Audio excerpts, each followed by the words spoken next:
Hello, welcome sa LS live streaming ng Bicolano Olacham Anglers Club. This is an advocacy channel for all the fishermen out there, especially here in Bicol region. Hello sa 1 million subs natin ngayon gabi. Sana dumami kayo dyan. And we'll be talk about the Lenten season this March until the first week of April. And of course, what are the miracles which brought us to the Christian world? So if I were you, let's stay together and be oriented or be reflected with the important lessons of Lenten season. So sama-sama po tayo mga ka-isdaers, na mga isda, hindi na nga isda literally, kundi na mga tao sa titiwala, sa paniniwala, at syempre sa ating goal dito na magkaroon ng dagdag na inspirasyon sa YouTube world sa pamamagitan ng ating live stream, Bicolano Alacham Anglers Club. So, let's sing to this.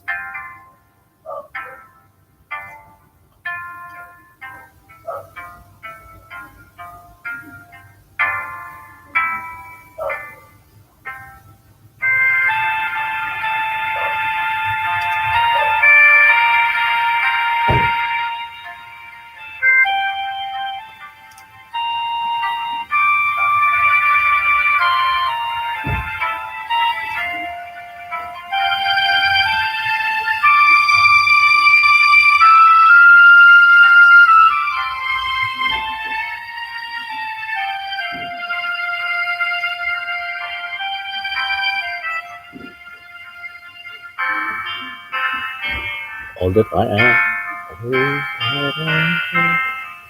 all that I have, I lay them down before you, O Lord. Sino ba ang marunong kumanta nito? All my regrets, all my claims, joy and the pain I'm making in yours. Sama ba? Things in the past, things you don't see, wishes of you, as I to come true. I lift it to you, and I offer my life to you. Everything I pursue, use it for your my days to you, lifting my praise to you. Lord, such a pleasing sacrifice. Lord, I offer you my life. 1 million subs out there.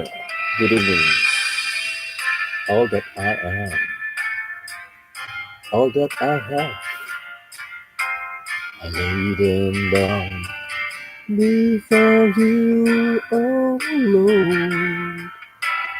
All my regrets, all my claims, the joy and the pain, I'm making them yours. Things in the past, things you don't see, visions and dreams that are yet to come true. All of my heart, all of my praise, my heart and my hands are leading everything I've been through. Use it for your glory, Lord. I offer my praise to you, lifting my praise to you. as a blazing sacrifice. Lord, I offer you my life.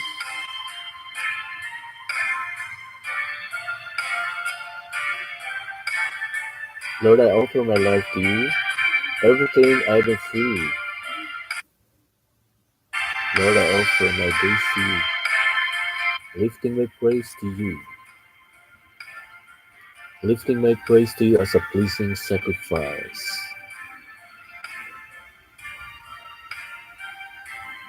Lord, I offer you my life. This is the gist of the Lenten season. Hindi natin ari ang buhay na. So, we must live according to His will. Ika nga. Ano ba ang Lenten season sa atin? Sabi ko nga sa ating LS ngayon, let's be fisher of men. So, literally, I'll not be fishing for additional subs. Siguro, yung reflection natin, ano. So, doon sa may mga i-import na experiences dyan, pwede rin pong mag-share dito. Sa 1 million subs natin dyan, oh, patamsak naman dyan. Hindi ko makita yung ano ko. Yan, bubuksan ko muna ng isang, ano ba yan, folder ba? Para makita natin yung ano natin, yung live natin, ano. And i-mute ko na lang para mag-greet ko kayo. Asa na kaya? Yan, dito sa channel ko. Ano ba ang March?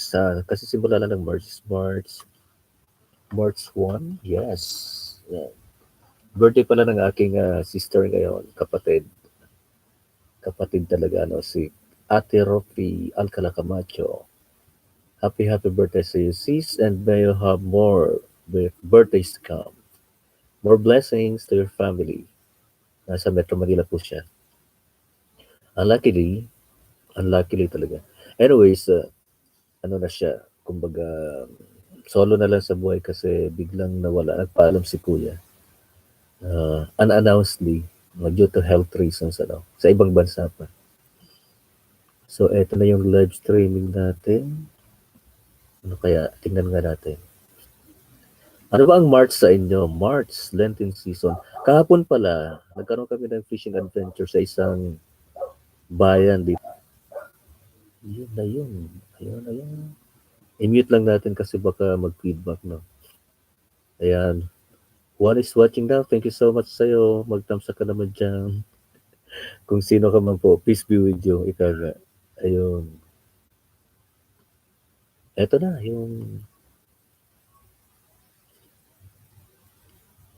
about March, Lenten season. What is Lenten season? Sana ba ito?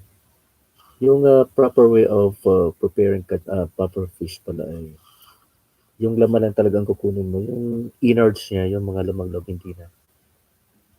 So ito na, beginning on Ash Wednesday, what is Lenten season na? Lent is a season of reflection and preparation before the celebrations of Easter. So by observing the 40 days of Lent, Christians replicate Jesus Christ's sacrifice and withdrawal into the desert for 40 days. So 40 days tayo, bibilang tayo, no? Ash Wednesday, February 26, nagsimula yung Lenten season. So,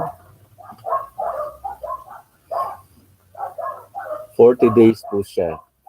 Parang isinasabuhay natin yung mga sacrifices ni Jesus, the only Son of God, na nag-sacrifice para mailigtas tayo sa kasalanan. So, Lent is marked by fasting both from food and festivities. So, hindi gaanong dapat magsaya ng mga tao. Anyways, in Protestant and Western Orthodox churches, the season of Lent lasts from Ash Wednesday to the evening of Holy Saturday dito sa atin na yung ash, ano. Why do we put ashes on your forehead? Ito na. Ash Wednesday is a Christian holiday of prayer and fasting. Ash Wednesday derives its name from the placing of repentance ashes on the foreheads of participants to utter the words, repent, and believe in the gospel. Ano po yung gospel? Ang gospel, yung that remember that you are dust and to dust you shall return. Alalahanin natin na tayo ay galing sa alabok at babalik tayo virus, di ba? Yung scare natin ngayon sa coronavirus, COVID-19 or COVID 2019 dahil ang essence ng Ash Wednesday. So, who started Ash Wednesday? Sino nga ba? So, ito ay naging practice sa Roma na mga nagpipinitensya to begin their period of public penance on the first day of Lent. They were sprinkled with ashes, dressed in sackcloth, and obliged to remain apart until they were reconciled with the Christian community on Monday, Thursday, or Holy Thursday, the Thursday before Easter. Yung sackcloth, yung sako, yun ang sinusuot nila. Hanggang 40 days din eh. So, sila ay hihiwalay sa pamayanan dahil act of penance nga, yung pagsisisi. So, nakikita natin ngayon yung yung public penance, di ba? Sa likod, yung mga sinasabing may panata. Hinahagupit nila ang likod nila or may naghahagupit sa kanila. Ayan.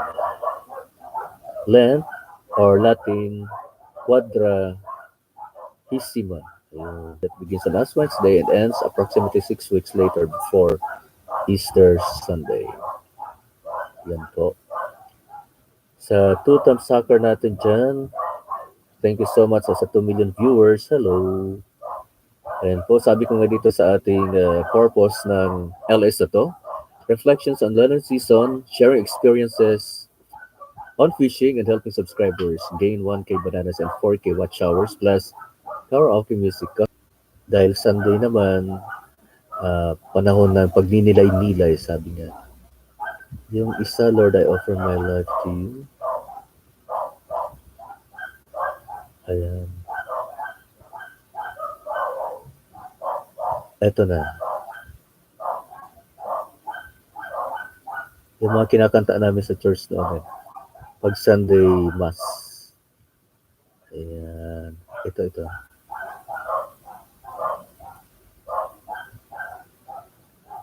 Ito ay pinasikat nila Basil Valdez at Gary Valenciano.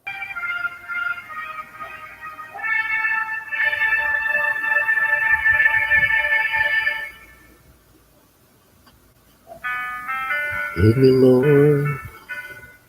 Let me bow the head and make me face the rising sun. Comfort me through all the pain that life may bring. There's no other hope that I can lean upon. Lead me, Lord. Lead me out, show me the way. Show the way to live inside your love. Lead me, Lord, all my life.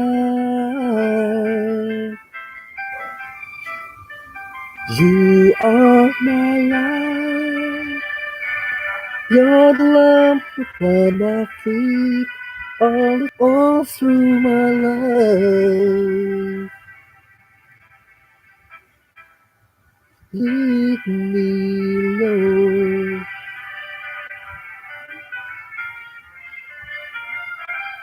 Lead me, Lord.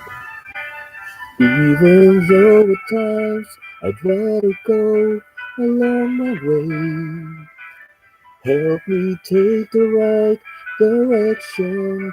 You are my life. You're the lamp upon my feet. All the time, my Lord, I need you there. You are my life.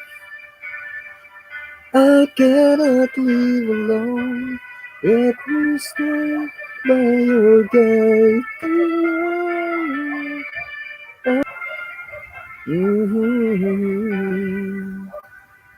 Thank you so much sa 2 million times ng anak ng Diyos sa atin. The miracle of the Lord Jesus feeding 5,000 people. So this is the record in the Bible. Sabi po niya, doon sa mga hindi nakapagsimba at I hope na makashare po tayo ngayon. So let's be fisher of men. Ika nga sa ating LS net. So one of his disciples, o yan, may gecko. Tingnan muna natin, pakinggan muna natin. Ako preacher, pero ito po ay galing sa heartymn.com. Jesus feeding 5,000 men. So one of his disciples, Andrew, Simon Peter's brother, said to him, there is a lad here which has 5 barley loaves. Barley loaves, bread po doon. Mga unleavened bread doon, di ba? Wala pang libadura dati. And 2 small fishes. But what are they among so many? And Jesus said, make the men sit down. Now there was much grass in the place. So the men sat down, in number about 5,000. And Jesus took the loaves, and when he had given thanks, he distributed to the disciple, and the disciples to them. And they were set down. And that were sat down, and likewise of the fishes as much as they would. When they were filled, he said to his disciple, gather up the fragments that remain, that nothing be lost. Therefore they gathered them together and filled 12 baskets with the fragments of the 5 barley loaves, which remained over and above to them that had eaten. And this is taken from the Gospel, John chapter 6, verses 8 to 13. Ayan. Talagang miracle na po. So every time na we see this passage about how the Lord Jesus fed 5,000 with just 5 loaves of bread and 2 fish. So masashock talaga tayo. Pero parang symbolism lang naman yun eh. Kasi yung sharing, ah, kumbaga yung giving back ay nagmumultiply po kapag nag-share tayo. Diba? Kahit anong amount pa lang yan. Parang yung number ay symbolism din. Yung 5 loaves and 2. So 5 times 2, pag minultiply mo, 10 na yan, mababalik sa'yo. So let us understand what type of people these 5,000 were. Oh, yung iba kasi, hindi naman followers talaga. Parang curious lang yung iba. Yung nagpipreach siya ng gospel. Sa open, parang yung, ang ganda ng panahon doon. So, hindi yung nakapalaman sa Bible, di po ba? And the Word was made flesh and dwelt among us. Yan lang naman ang dapat nating intindihin. Sabi nga na, diba, sasabihin na, baliw ang taong ito. Kaya nga, nagkaroon ng sacrifices yung symbolism sa pagpako sa kanya sa krus. Yan. Let's be fisher of man. Ano ba yung what kind of fish did Jesus catch? So, Jerusalem, di ba? Doon sa Middle East, ang Galilee. Ano ba ang eksaktong nito? Yan, teka nga. Parang hindi tayo mamali sa data. Baka mapagalitan tayo, ano? Sa 2 million listener natin dyan, o watcher, kumusta kayo dyan? Abangan nyo lang yung susunod nating kanta. Basta lang. Uh-huh. Stay put lang, di ba? Ayan, eto. Galilee. Saan ba talaga matatagpuan ang Galilee? So, eto na. Galilee is a region mainly located in northern Israel. Ayan. The term Galilee traditionally refers to the mountainous part divided into Upper Galilee and Lower Galilee. Noon yun, ito ay matatagpuan sa hilagang parte ng Israel. Ito ay nasa bulubunduking lugar. Ano na ang tawag ngayon sa Galilee? Ito na po, Galilee region. Hagalil sa Hebrew ang tawag niya. Northernmost region of ancient Palestine, corresponding to modern northern Israel. Ayun. Ito kasi yung lupang pangako, di ba? The Sea of Galilee, Lake Tiberias, yan. Yan ang freshwater lake in Israel. Yan ang pinaka-lowest freshwater lake on earth and the second lowest in the world. Yun. Parang anda pa rin yung di ba? Yung Dead Sea. So ano pa ba nangyari doon? Eto na. So bago yung sermon sa bundok na yun, mayroon ditong lesson 92 sa jw.org library Bible story lesson. Ayan. Jesus calls the fisherman. So mapalad yung mga mangingisda, di ba? Dahil ano ba ang eksaktong James, John, and some other disciples went with him. All night long they fished, but did not catch anything. Early the next morning, eto na. They saw a man standing on the shore. He called to them across the water, "Did you catch any fish?" They told him, "No." The man said, "Cast your net on the right side of the boat." When they did that, the net became filled with so many fish that they could not pull it aboard. Jesus, John suddenly realized that the man was Jesus and said, "It is the Lord." Immediately Peter jumped into the water and swam to shore. The other disciples followed to the boat. When they arrived, "Then feed my lambs." Yung lambs, yung mga taong naniniwala sa kanya, diba? Jesus again asked, "Peter, do you love me?" Peter said, "Lord, you know I do." Jesus said, "Shepherd my little sheep. Pastulan mo ang aking mga tupa." Jesus asked a third time. Peter felt very sad. He said, "Lord, you know everything. You know that I love you." Jesus said, "Feed my little sheep." Then he told Peter, "Continue following me." Yeah, yun. "Come after me, and I will make you fishers of men." At once they abandoned their nets and followed him.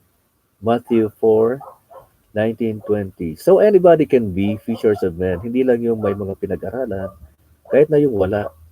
Basta yung honesty mo sa paniniwala mo ay nandoon sa puso mo, sa kaibuturan ng puso. Ito po ang lesson ng pagtak natin sa tamang paniniwala, di po ba? Kahit ano pa man ang religious affiliation mo dyan. So, walang religion na faith in God. So, hindi kailangan na palagi kang nasa church, believers, ika nga. So, ito po yung proof na nagsasabi nito. Jesus appears to the fisherman. Let's listen to this.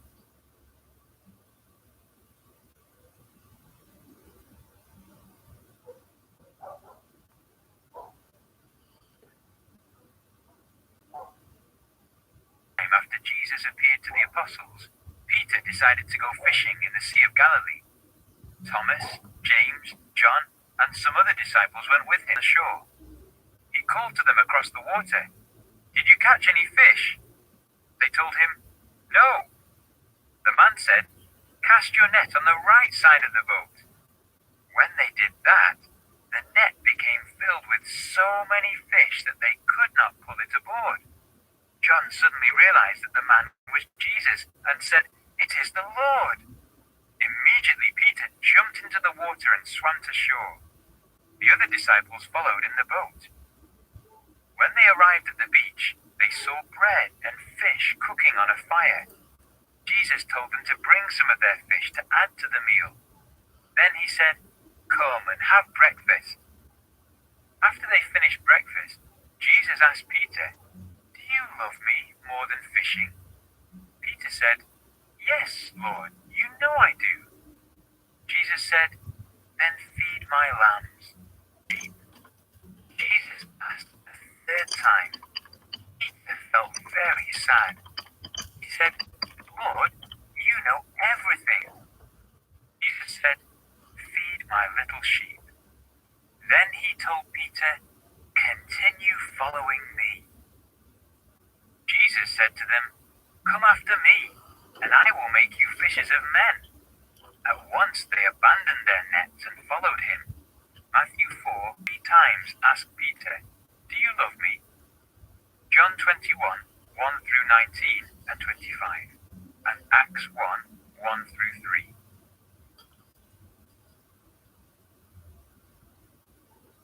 So that's it. 3 million viewers now.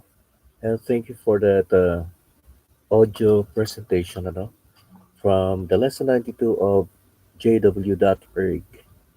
Jesus appears to the fisherman. And if you want to have proof for that, let's just read Matthew chapter 4, verses 19 to 23. Yan po. Amen. At para naman po sa musical side natin, mayroon palang Tagalog version ang Lord I Offer. Ano pa ba ang ano natin? Mhm. Pinipili natin eh. Mapili tayo sa, ano na, mag-search tayo. Ayun. Para po, ay, wala na. Ayun. Gospel. Above all, 10,000 reasons. Hindi ko pa gaanong sa ulo yan. Who am I na lang? Who am I? Sige nga, kung sa ulo si Kabatak TV, ang laki na ng ano niyan, ng bahay niya. Eto Kabatak, pasimple-simple lang tayo. Eto na nga.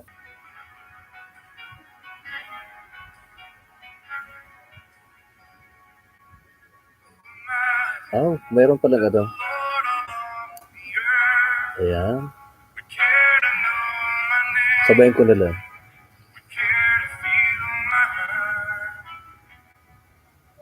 Who am I? You're the bright and morning star. Choose to slide away for my ever wandering heart. Not because of who I am, but because of what you've done. Not because of what I've done, but because of who you are. I am a flower quickly fading, here today and gone tomorrow. The mind that the eyes that see sin look on me with love and watch me rise again. The mind that the voice that calmed the sea call out through the rain and calm the storm in me. Not because of who I am, but because of what you've done.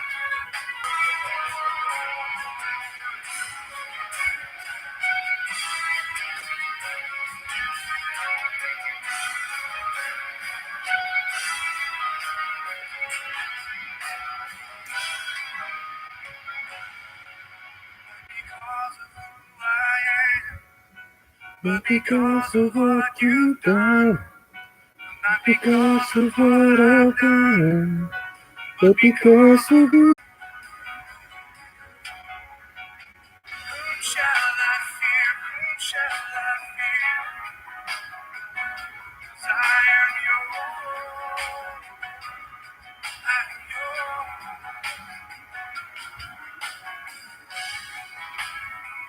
So, sino bang dapat nating katakutan? Siyempre, ang ating sarili. Who shall I fear?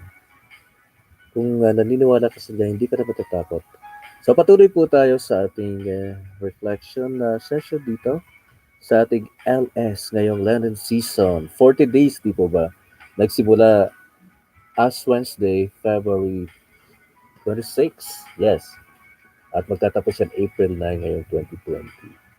So, bago mag-Easter Sunday. Hanggang Good Friday, ika nga. So, what did Jesus say about fish? Sabi niya, Jesus said to them, bring some of the fish you have just caught. Yung mga tao yan eh, di ba? What Bible verse says, give a man a fish? So the Bible doesn't say, teach a man to fish. This phrase is from Chinese proverb po. The full text is, give a man a fish and you feed him for a day. Teach man, teach a man to fish and you feed him for a lifetime.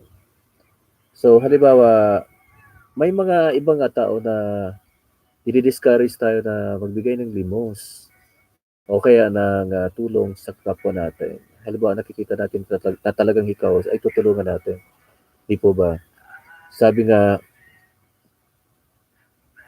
give a man a fish and you feed him for a day. Pero pag tinuruan mo siyang mangisda or maghanap buhay and you feed him for a lifetime, matututo siya sa kanyang sariling pa. Pero talagang literally, yung mga wala ng lakas para magtrabaho, ay kailangan talaga nating tulungan dito ba? Lalong-lalo na yung mga nasa home for the aged na may mga binisita kami mga mission house ang tawag dito ba? Yung missionaries of the poor halimbawa dito sa vicinity dito sa Naga City sa Bicol meron sila congregation ba yun ni Mother Teresa. Ayan. Sino ba si Mother Teresa? Yung mga tao na nagkaroon ng pangmatagalang impresyon sa buong mundo sa larangan ng pagkakawang gawa ika nga, ng charity.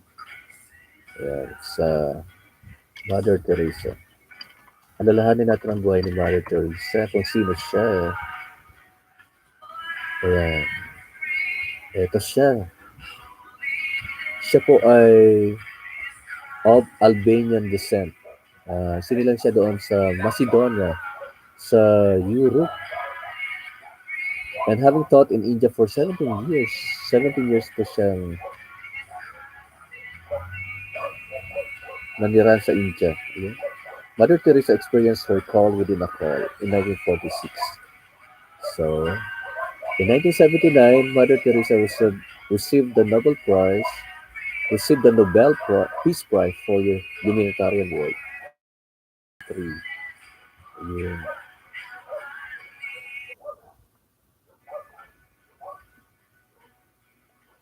Grabe ang buhay ni Mother Teresa. Ano po? Ang tunay ang pangalan ay Agnes Gonza Bojashu. 1910 siyang taon isinilang. Kaano ng lolo ko Kaedad ng lolo ko sa tatay ko. August 26 siya. Death date, Education Institute of the Blessed Virgin Mary. Mayroon pala institute na pangalan ni Mama Mary. Ayan. Ito na ang biography ni Mother Teresa. Kasi pag nagmamadre ka, mababago yung pangalan mo pala. Inahalin tulad ka na sa isang santo. Yung mga nauna na nag-sacrifice because of the faith. So, sa 1950, Mother Teresa founded the Missionaries of Charity, a Roman Catholic religious congregation that had over 4,500 nuns and was active in 133 countries in 2012. The congregation manages homes for people who are dying of HIV/AIDS, leprosy, and tuberculosis. It also runs soup kitchens, dispensaries, mobile clinics, children's and family counseling programs, as well as orphanages and schools. Members take vows of chastity, poverty, and obedience, and also profess a fourth vow to give wholehearted free service to the poorest of the poor. Ayan po si Mother Teresa. And dahil sa kanyang maraming parangal na natanggap, kasali na po ang 1962 Ramon Magsaysay Peace Prize and 1979, yun nga ang Nobel Peace Prize. She was canonized on September 4, 2016, and the anniversary of her death, September 5. Yan ang feast day niya. Controversial pa nga yung buhay niya, di ba? A controversial figure during her life and after her death, Teresa was admired by many of her charitable works. She was praised and criticized on various counts, such as for her views on abortion and contraception. It was criticized for poor conditions in her houses for the dying. Her authorized biography was written by Navin Chawla and published in 1992, and she has been the subject of films and other books. So, on 6th of September 2017, Mother Teresa and Saint Francis Xavier were named co-patrons of the Roman Catholic Archdiocese of Calcutta, India. Ang dami niyang ginawa, di ba? So, ito nga ang sabi niya where's my faith? Even deep down, there is nothing but emptiness and darkness. If there be God, please forgive me. When I try to raise my thoughts to heaven, there is such convicting emptiness that those very thoughts return like sharp knives and hurt my very soul. So ito, she felt no presence of God whatsoever. Sabi nga niya. Pero, sabi nga niya, iyan ang doubt sa nangyari sa kanya sa kanyang paniniwala. Pero, na-overcome po niya. Dahil ngayon, yung mga miracles na nangyari sa kanyang congregation ay overwhelming talaga. Ang daming bumibisita dyan. Alam niyo, maraming napagsisimbahan among missionaries of charity noong yumaong si Mother Teresa. Yun, may mga AIDS, leprosy, tuberculosis. Yun ang inaalagaan nila. Mayroon nga mga seniors doon ano, na wala nang tumatangkilik. Yung isa nga ay ano na, bingi na, bulag na. At hindi na makagalaw, nasa wheelchair yung nakita namin. Talagang madudurog ang puso mo. May mga kamag-anak pa naman daw, pero hindi sila mismo ang nag-aalaga. Busy sila sa kanilang buhay. Yun yun. Yun ang mga nangyayari sa ngayon. Ano po. 2 million viewers, hello! Thanks so much sa pag-stay. So, ano dito? Ano daw to?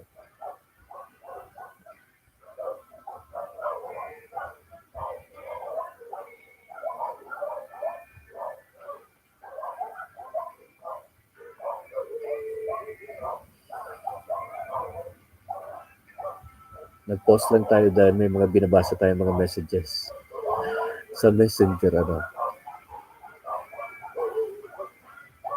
So, yan po ang buhay ni Mother Teresa. Marami siyang mga quotation sa buhay. Gusto niyo bang marinig sa atin? Ito na nga.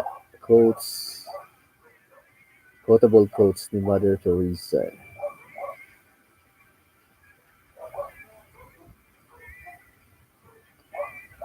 Ang naisip kasi natin yung mga madre hindi nakapaa.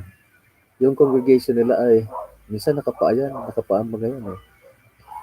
Yung mga madre dyan talaga na poorest of the poor ang kanilang pinagsisilbihan. Buti nga nakatsinelas na yung iba. Eh. Ito nga si Mother Teresa.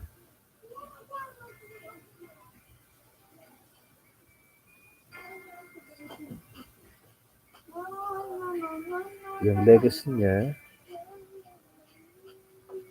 ayan, hindi ko makita.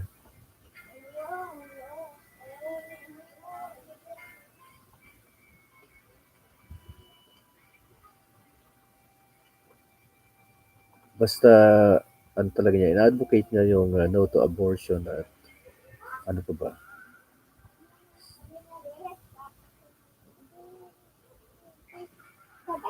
Divorce, ayan.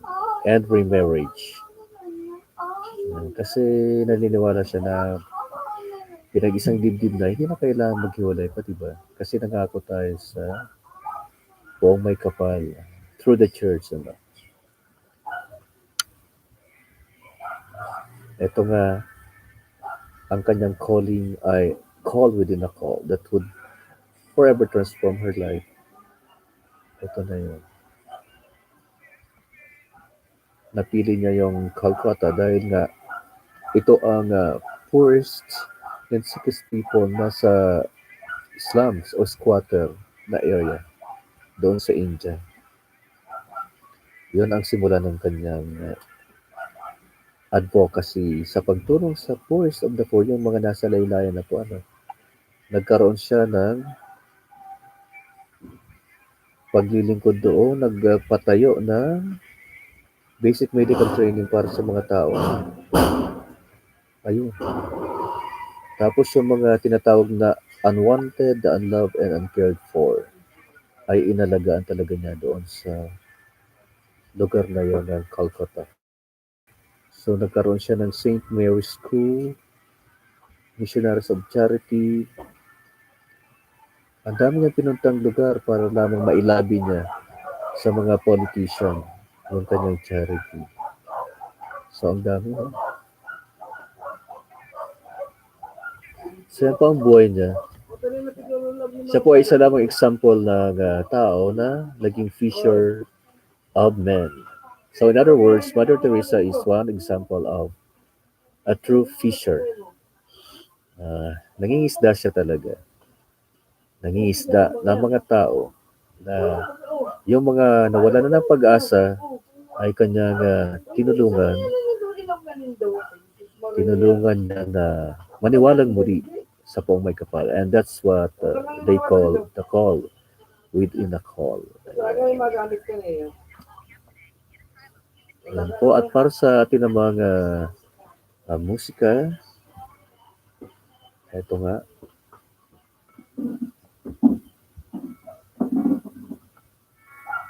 Of all power, of all of all nature and all created things, of all wisdom and all the ways of man. Before of all kingdoms, of all thrones, of all wonders the world has ever known, of all wealth and treasures of the earth. There's no way to measure what you're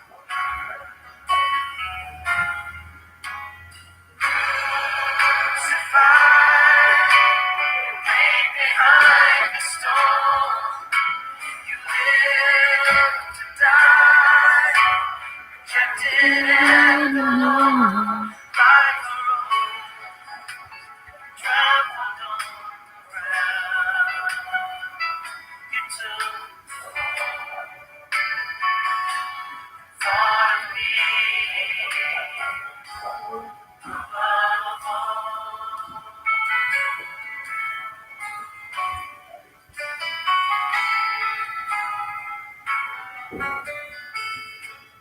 Above all power, above all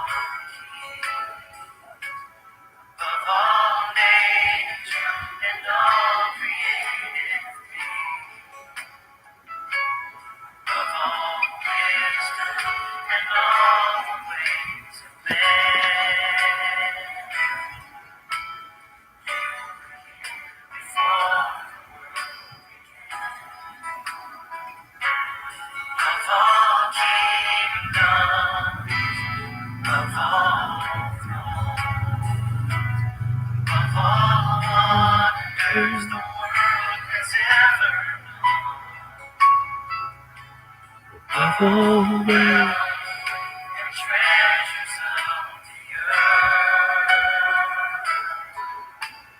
There's no way to measure what you're crucified, laid behind the stone. You live to die, rejected and alone, like a rose, trampled on the ground. You took the fall and thought of me above all. Oh, you were crucified and laid behind the stone. You lived to die, rejected and alone, like a rose, trampled on the ground. You took the fall, thought of me above all, like a rose, trampled on the ground. You took the fall, thought of me above all.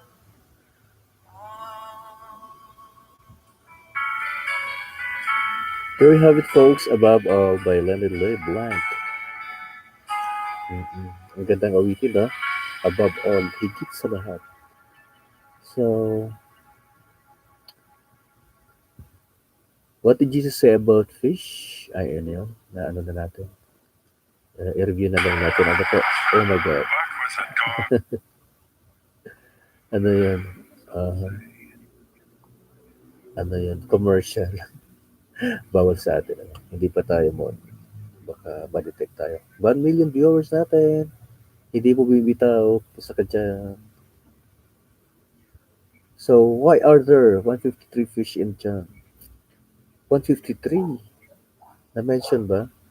This has become known popularly as 153 fish miracle in the Gospel of John. Seven of the disciples, Peter, Thomas, Nathanael, the sons of Zebedee, James and John, and two others, decided to go fishing one evening after the resurrection of Jesus, but caught nothing that night.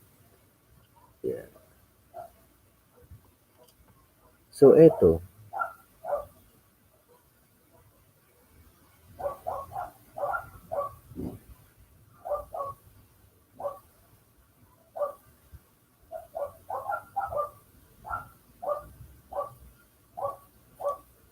na po ang what does the Bible say about eating fish? So Leviticus chapter 11 verses 9 to 10 states that one should eat whatsoever had fins and scales in the waters, but not to eat all that have not fins and scales in the seas. Ayun. Robin says that this means that fish with scales are intended to be eaten, such as salmon and trout, but smooth fish such as catfish and eels should not be eaten. Bakit kaya? Oo nga, iba naman yung lasa ng ano, yung may mga isdang kaliskis ano po, kaysa doon sa wala. Yung hito at ano ba yun, burirawan. Pero marami kami nakakats ngayon dyan na ganyan. Ayan. Why is fish a symbol of Christianity? Yun ang dapat na itanong natin. So, ito po ang tradition ano po. Ancient Christians during their persecution by the Roman Empire in the first few centuries after Christ used the fish symbol to mark meeting places and tombs or to distinguish friends from foes. So, yan po ang naging ano noon, ang naging simbolo. Naging simbolo yan ano po, ang fish symbol para magkakilala sila. Naninirahan sila doon sa ano, catacombs, sa mga ilalim ng lupa, sa mga kuweba, para rin sila makaligtas. So, bakit yung affiliation ko sa paniniwala ay Roman Catholics? Bakit doon sa Vatican ay tinatawag ng mga Roman Catholics? Ang Catholics kasi ibig sabihin ay universally. Ito na nga. The chief teachings of the Catholic Church are God's objective existence, God's interest in individual human beings who can enter into relations with God through prayer, the Trinity, the divinity of Jesus, the immortality of the soul of each human being, each one being accountable at death for his or her actions. Parehas lang naman, di ba? How do Roman Catholic worship? Some of the traditional practices of Roman Catholics carry each time they pray at home or at church, including making the sign of the cross, kneeling, bowing, which are prayerful acts in that worship, although many of these minor prayers help make up the Mass. Yun po.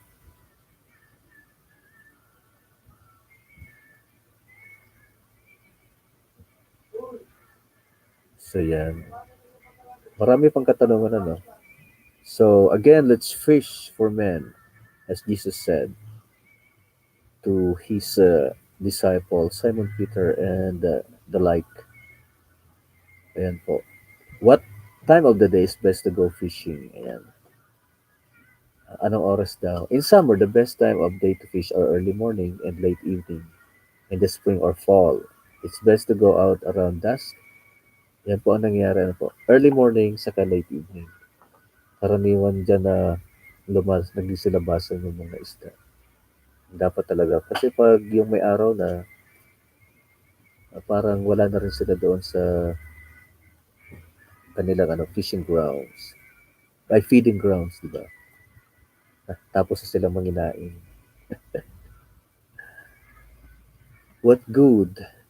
What is good barometric pressure for fishing? Ika nga, high pressure, 30.50 plus clear skies. Pag nakita mong maganda yung panahon talaga yun, marami kang makukuhang fish. Fair weather, ika nga. Normal fishing using different gear or baits to meet the needs of the fish. Nandito na tayo sa fishing. Ayan na naman si Gecko.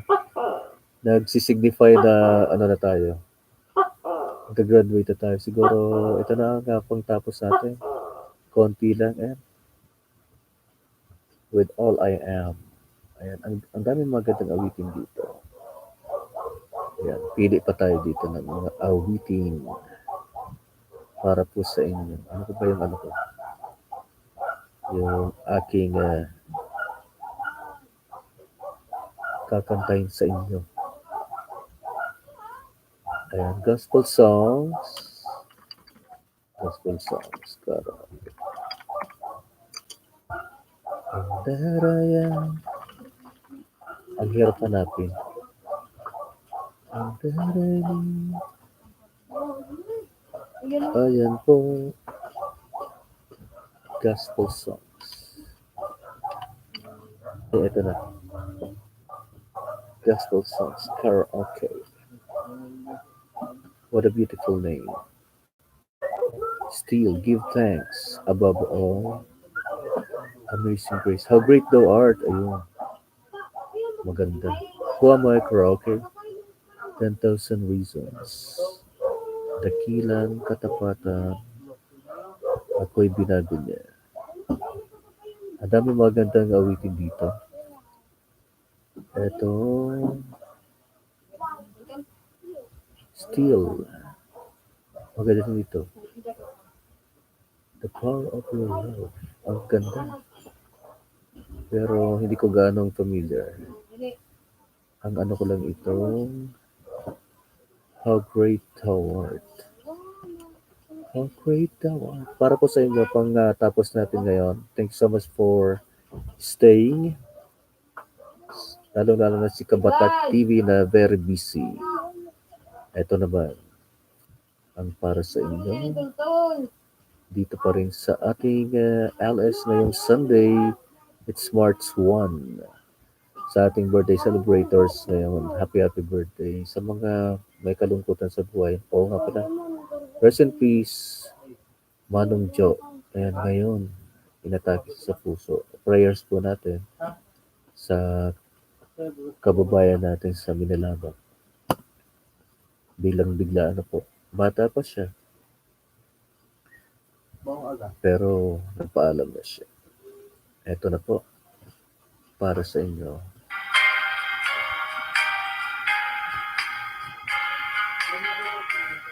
Oh Lord, my God, running, awesome wonder, consider all the works thy hands have made. I see the stars, I hear the rolling thunder, thy powerful love, the universe display. This is my song, my Savior God, to thee. How great thou art, how great thou art. This is my song, my Savior God, to thee. How great thou art, how great thou art. There through the wood, the forest glazed and wonder, and hear the birds sing sweetly on the trees. When I lay down